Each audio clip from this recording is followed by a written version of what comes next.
Chennai Nanganallur 45வது main ரோட்டில் அமைந்துள்ள ஸ்ரீ மங்கள விநாயகர் ஆலயம். என்னோட பேர் மணிக்குருக்கள். வாலாம் ஆலய நிர்வாகஸ்தர்கள்.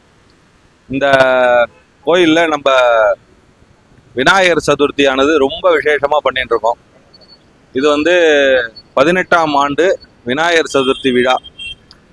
18ஆம் ஆண்டு விசேஷமானது கார்த்தால 7 மணிக்கு சுவாமிக்கு நல்ல விசேஷ அபிஷேகம். நல்லா கிட்டத்தட்ட ஒரு 108 லிட்டர் பால் அபிஷேகம் பண்ணுவோம். நிறையா பஞ்சாமிர்தமானது நிறைய சமர்த்தியா பஞ்சாமிர்தம் அபிஷேகம் பண்ணுவோம். எல்லா திரவியங்களும் விசேஷமாக அபிஷேகம் நடக்கும். அபிஷேகம் முடியுமே கிட்டத்தட்ட ஒரு 2-3 மணி நேரம் நல்ல விசேஷமாக அபிஷேகம் நடக்கும்.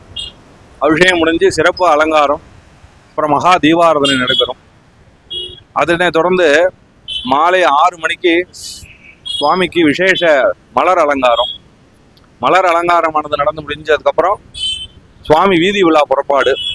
இந்த நங்கநல்லூரில் 4 வீதியிலேருந்து 8 வீதி வரைக்கும் சுவாமி வீதி விழா வருவார். ஒரு 7 மணி அளவில் சுவாமி கிளம்பினார்னா நைட்டு 12 மணி ஆகும். பக்தாள்கள் எல்லாரும் சுவாமி வர்றதுக்காக காத்திருந்து சுவாமிக்காக விசேஷமாக பூஜை எல்லாம் தேங்காய் பழம் எல்லாம் வச்சுருந்து அர்ச்சனை பண்ணுவார். அர்ச்சனை பண்ணி தீபாராதனை முடித்து சுவாமி நிலைக்கு வரத்துக்கு நைட்டு 12:30-1 மணி ஆகிடும்.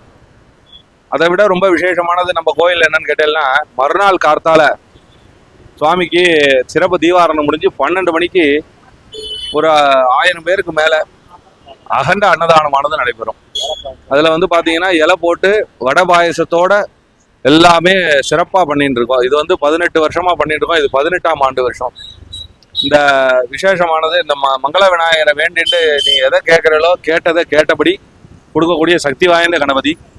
நீங்கள் பக்தாள் எல்லாம் விநாயகர் சதுர்த்தி விழாவில் கலந்துட்டு விழாவை சிறப்பிச்சு தரும்படி நிர்வாக சார்பாகவும் ஆலய சார்பாகவும் கேட்டுக்கொள்கிறோம். நன்றி, வணக்கம்.